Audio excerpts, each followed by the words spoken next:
What's the only weekly wrap-up of the top compliance and ethics stories? It is This Week in FCPA with Tom Fox, the voice of compliance, and Jay Rosen, Mr. Monitor. Each week, Tom and Jay highlight 10 stories which caught their collective eye, talk about sports and movies, highlight top podcasts, and preview their upcoming events. Join This Week in FCPA each week for a one-stop review of the week's compliance and ethics highlights. This Week in FCPA is a production of the Compliance Podcast Network. In this episode, Matt Kelly looks at a former Walmart lawyer who has sued the company for allegedly wrongful termination, how to mobilize for an internal investigation as reported in the Wall Street Journal Risk and Compliance Journal. John Roush explains what is trade-based money laundering, how can you move towards a more agile compliance and internal audit function. What steps can you take to safeguard a compliance program during COVID-19 in the NYU Compliance and Enforcement blog? Should the role of the CCO be expanded? We take a look at that issue. How can you use data analytics in a compliance regime? Is a new cyber compliance playbook required? And get the author or co-author, Rod Rosenstein. How can you handle an internal investigation during COVID-19? Some of the top podcasts this week were part 2 of Ellen Hunt and the 4-part series on the compliance life. On compliance and coronavirus, we had 3 interesting podcasts. Megan Doherty explains why you should be pod curious. Andrew Rawson on the new normal of employee relations. And John Petrovsky and Jim Bellin on reopening the economy. Also, Compliance Week will have its virtual conference next week, and I link to information and registration in the show notes, so check that out as well. Hello, everyone. This is Tom Fox, the voice of compliance, back again with Mr. Monitors himself, Jay Rosen, for This Week in FCPA, episode 205 for the week ending May 15th, 2020, the not-so-fast edition. As federal judge Emmet Sullivan reminded the Justice Department this week, he, not they, run his courtroom. But self-distancing Tom, i.e., the compliance evangelist, and Jay are back to consider some of the week's top compliance and ethics stories. So, Jay, what say you? I say let's go back to Arkansas and find out what's happening in the home of Walmart. So, Jay, what's happening there is an interesting wrongful termination case where a former Walmart lawyer has sued Walmart for his alleged wrongful termination, and he claims that he refused to change a internal investigation around FCPA allegations against Walmart in Mexico, and that led to his termination. It's an interesting claim. It's certainly one. Wrongful termination is something we have seen before.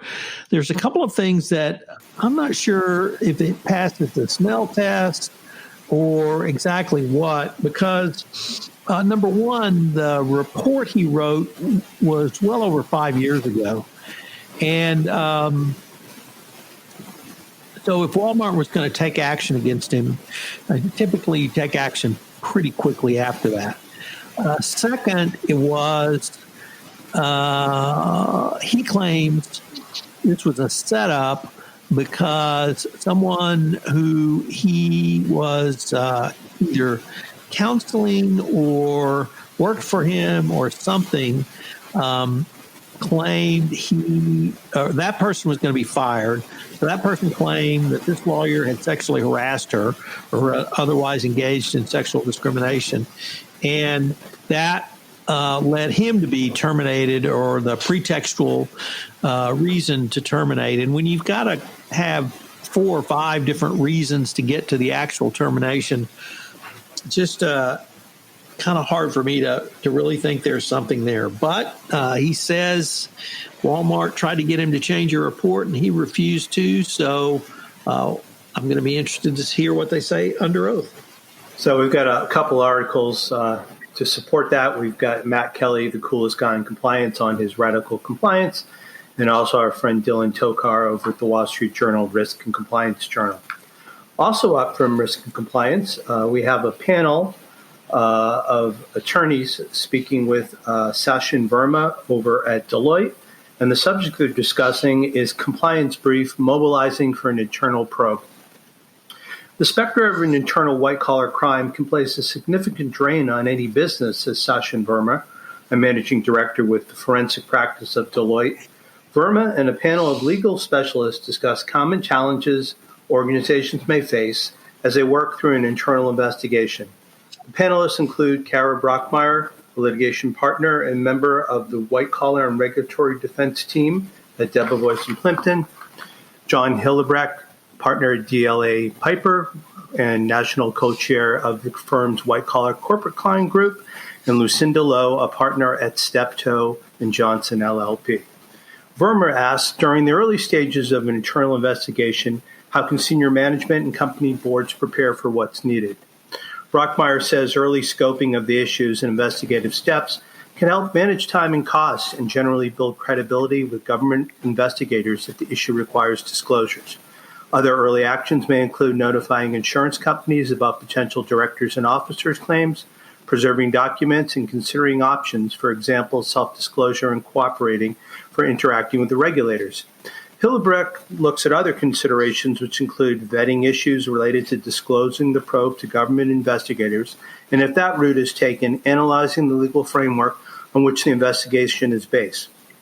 Lowe identifies the internal group who will manage the external response, whether it's management or the board, should help ensure that there's a single and consistent source of information coming from the organization. The decision to disclose an investigation to regulators often garners cooperation credit from the government. What should leaders consider when undertaking this option? Hillebrecht says if the decision to self-disclose is made, the company must be 100% committed to cooperating with government investigators. Lowe says self-disclosure raises many issues, one which may be in many jurisdictions. Enforcement policies require disclosure of all information about culpable individuals for full cooperation credit. And Brockmeyer says that self-disclosure can set the tone for a cooperative relationship. Of course, even if a company doesn't self-disclose, it can still receive full cooperation credit for conduct during the investigation. However, the government's expectations for what constitutes full cooperation have expanded. This is the first of a two-part series. The second article will be part of the Compliance Brief series and will focus on Compliance Brief, COVID-19 Disrupts Internal Probes. So, Jay, next up from our good friend John Roush over at his most excellent blog, Dipping Through Geometries, he takes a look at trade-based money laundering. And I would really urge every compliance practitioner to read his post, which, of course, we've linked to in the show notes, because trade-based money laundering is one of the key ways that nefarious organizations will literally launder money. And typically banks and other financial institutions have more robust money laundering compliance programs and anti-money laundering controls. But commercial corporations don't have as robust anti-money laundering controls. So years ago, Jay, I came across a trade-based money laundering scheme that was reported out of the LA Times that literally was laundering money by Mexican drug cartel was laundering money through the U.S. with the purchase of teddy bears.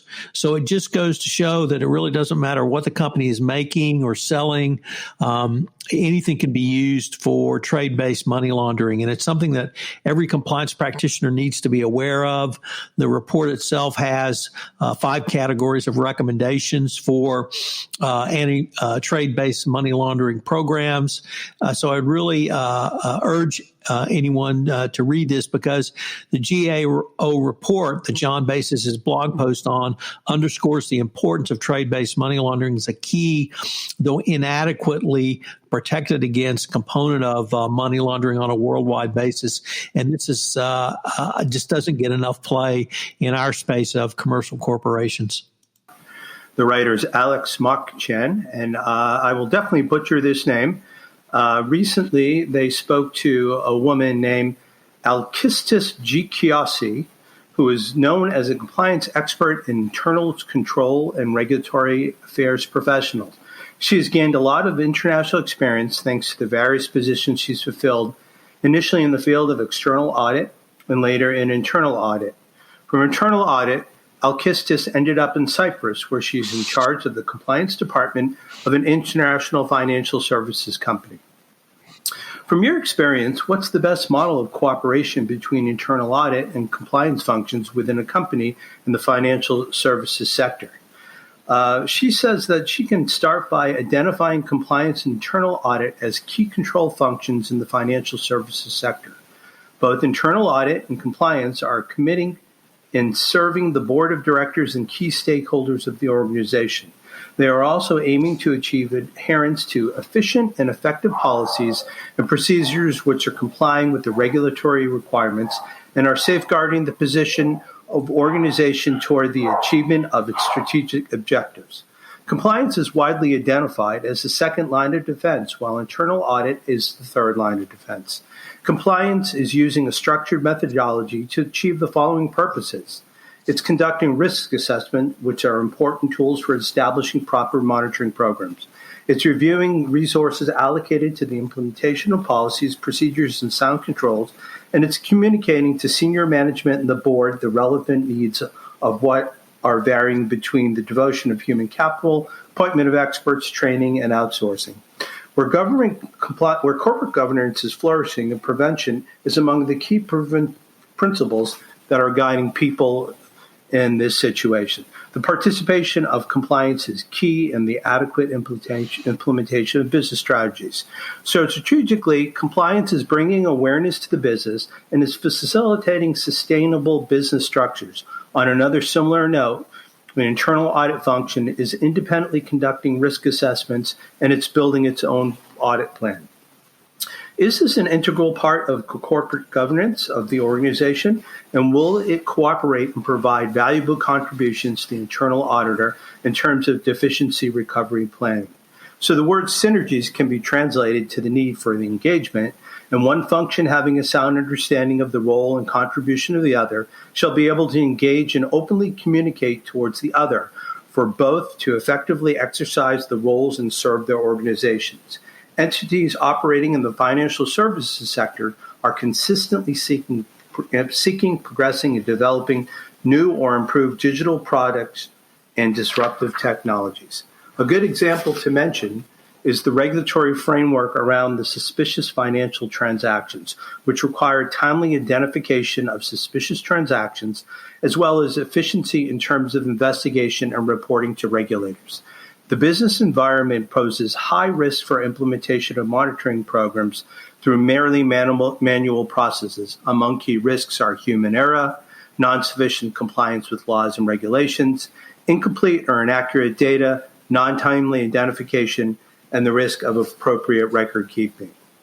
Agile internal audit in financial service entities heavily reflects the need to respond to the volatility and the rapid change of government. Key stakeholders' expectations and the resources available to provide meaningful recommendations and add value to businesses. And adding value to business incorporates further the need to balance the demands of other stakeholders, such as clients and regulators. It's a real interesting article, and I don't think I've done it justice, so we have linked to it in the show notes, and we hope you take a look at it. Tom, next up, can you talk about what steps you can take to safeguard a compliance program during the COVID-19 pandemic?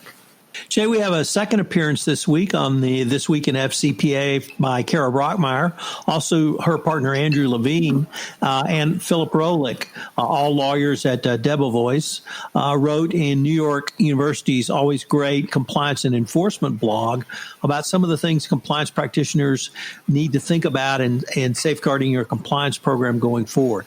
So starting off with reviewing your risk in a variety of areas, suppliers and customers, natural resources and raw materials, logistic and export control considerations, and receipt of government funds.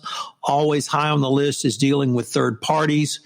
They point out some plan for upticks in particular areas of compliance, including whistleblower complaints, due diligence activities, back office level reviews, and requests for exceptions to policies and procedures, which they believe will become more common.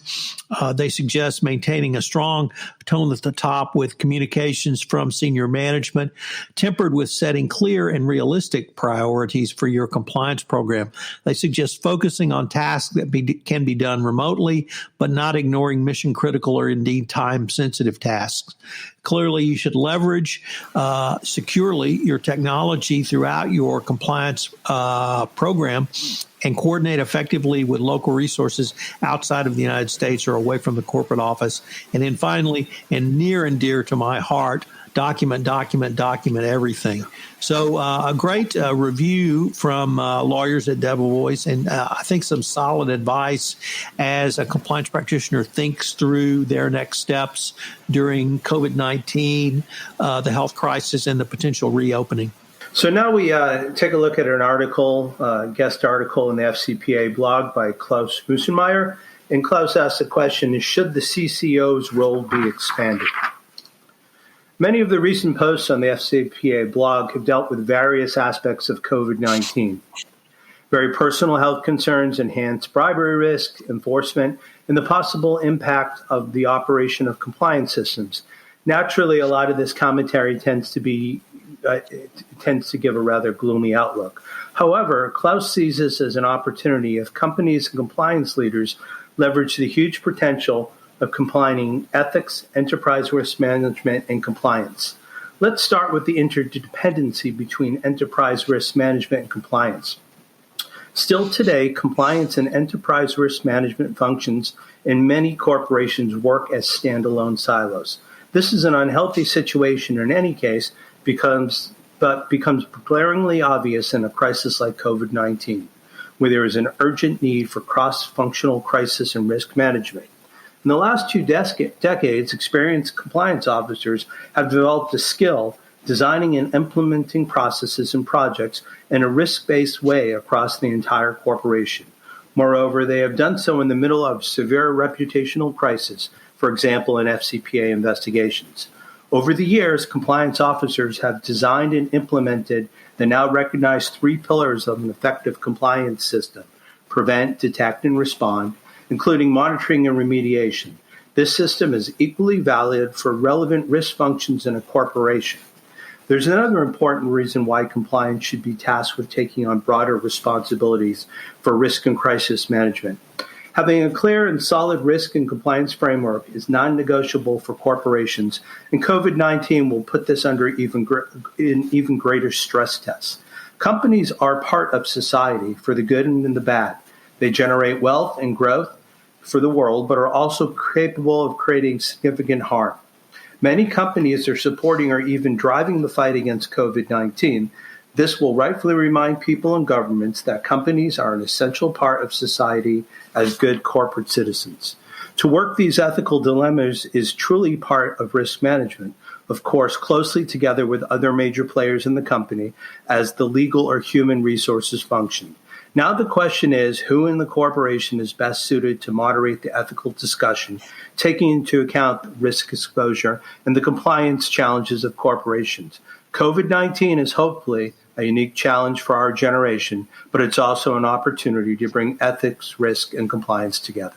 Jay, next up, we have another article from the FCPA blog by Sylvia Andriasic. She is a compliance manager at Bilfinger SE in Germany, and she lays out how to think through data analytics to help identify and manage compliance risks. You start with the collection of valid and relevant data. Then, of course, from there you move to the analysis and interpretation of the raw data going forward, and then you develop a solution around this. The article really, I think, helps the lawyer compliance practitioner think about data, how to use data, and the important ways that data can improve a compliance program.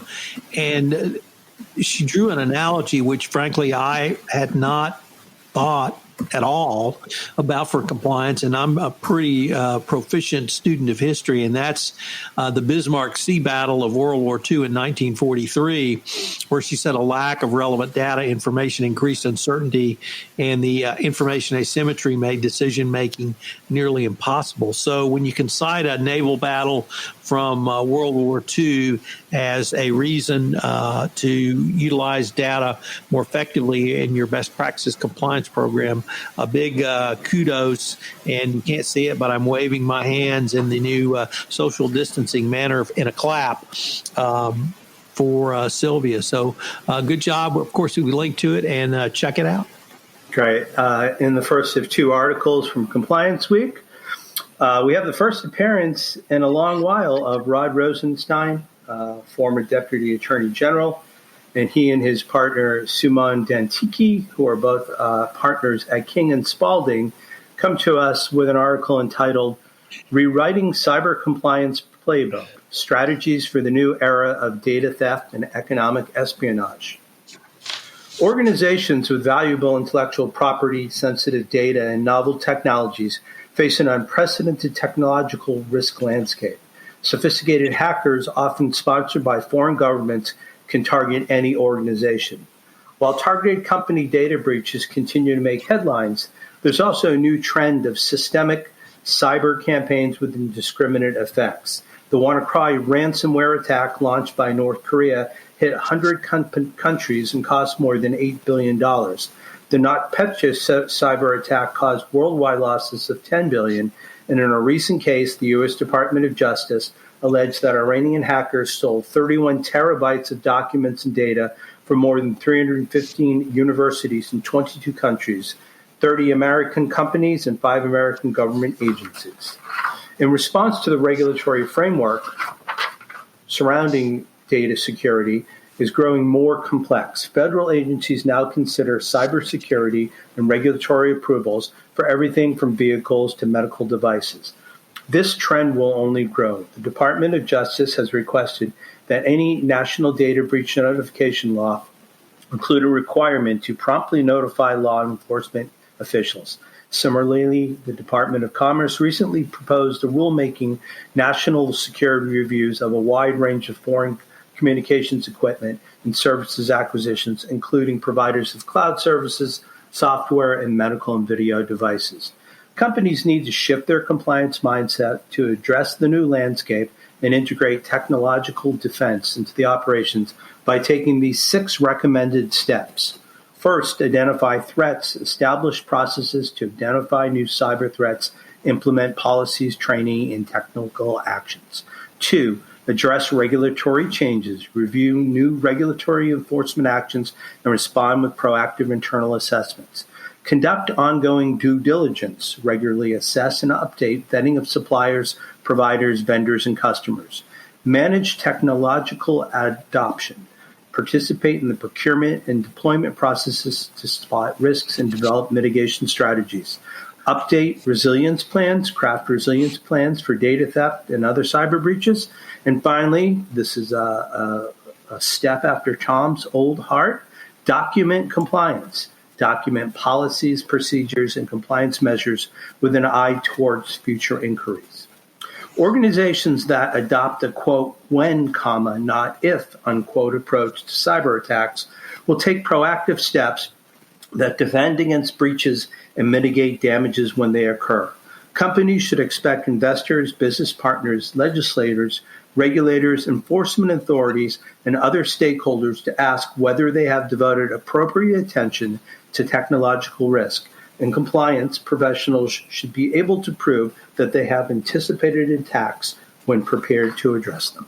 Jay, in our second article from Compliance Week this week, we have Laura Burke and Dominic Strider as guest columnists, and they take a look at internal investigations for the age of coronavirus. And they really focus on data security, data privacy in a way that I thought was most helpful for the compliance practitioner. So they said you need to be mindful of data privacy and data security laws affecting electronic transfer, telephone and video conferences.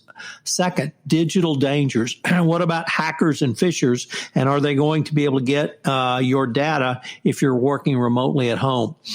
Never forget your IT professionals, because it may be difficult to send e-discovery vendors on site to collect documents. So how are you going to get the documents via an FTP or other mechanism? In a reality check, they suggest adjusting to current realities, recognizing that extraordinary times may impact your creation of a cohesive team. So you need to have daily check-ins and video calls with your team. And that may mean pets and children, at least if they're calling the Rosen household. Confidentiality still matters. Those laws are still in force. GDPR still exists. CCPA still exists, and a variety of others. Think about conducting interviews by video conference and what this means for your actual interview. And then just acknowledge the strangeness of the times we are in. Don't bitch. Just make the best of it. So I thought this was really good, because we've had a lot of talk about moving to interviews, investigations in the age of COVID-19 and the economic dislocation. But here the authors really laid out some very helpful tips going on. Jay, we had a really great week of podcasts on the Compliance Podcast Network. If you're interested in moving to the CCO chair, I've got a series this month with Ellen Hunt, the CCO at the AARP. This week, episode 2 went up, which related how you move towards the CCO chair. In Ellen's experience, next week, she's going to talk about what happens when you actually get into the CCO chair. Once again, that's The Compliance Life, one of my new podcasts, I think actually my newest podcast on the Compliance Podcast Network. On compliance and coronavirus this week, Megan Doherty, who is my podcast producer, explains why you need to be pod curious during the time of COVID-19. Andrew Rawson talks about the new normal of employee relations, both during and after COVID-19 and in the upcoming reopening. And then two of my best friends from law school, John Petrovsky and Jim Bellin, came on to talk about how the economy may reopen and how markets may play out. John's got an expertise in commercial real estate. Jim is a self-proclaimed contrarian investor. So interesting take from those gents. Over on 31 Days to a More Effective Compliance program this month, I'm looking at written standards. On Monday, we considered operationalization of your code of conduct. On Tuesday, I introduced compliance policies and procedures. Wednesday, we revised your policies and procedures and how you do so. Thursday, we considered policies and procedures on gifts and business entertainment. And Friday, today, we consider policies and procedures on travel. 31 Days to a More Effective Compliance program has its own iTunes channel, so you can hang out and check it out on iTunes. Jay, we also had your colleague Jesse Kaplan on the Affiliated Monitor Expert podcast come on this week to talk about antitrust and the 2019 DOJ antitrust guidance. And Jay, if I could put in a plug for Compliance Week and their annual conference, which they've moved to a virtual event, it's next Monday and Tuesday, May 18 and 19. I hope you can join me in attending. It's going to be a great conference. They've got Samantha Powers is going to give one of the keynote addresses. I've got links to registration and information in the show notes. So it's one of the premier conferences annually, and I think it's going this year, Jay, to be one of the premier virtual events of the year. Yeah, it seems that the calendar is opening back up, and a lot of things that were canceled earlier in the year are now going virtual. So I'm definitely looking forward to the speakers on Monday and Tuesday. Take us home.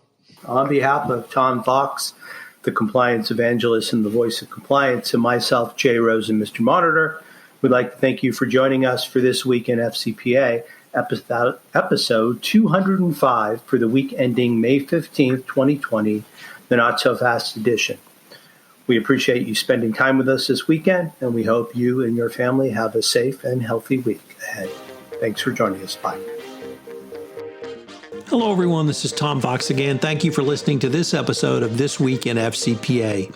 If you would be so kind as to leave a review, it would really help our rankings on iTunes and get the word out about the only weekly wrap-up in compliance and ethics. I hope you will check out some of the other podcasts on the Compliance Podcast Network. The Compliance Life details what it means to be a CCO and how to get to the CCOC. Compliance and Coronavirus brings clarity and sanity to the compliance professional and business executive with solid business information that you can use for this time. I hope you'll join Jay and I again next week where we take a look at next week's top stories in compliance and ethics. This Week in FCPA is a production of the Compliance Podcast Network and a proud member of C-Suite Radio. Thanks so much for listening, and we look forward to visiting with you again. Be safe.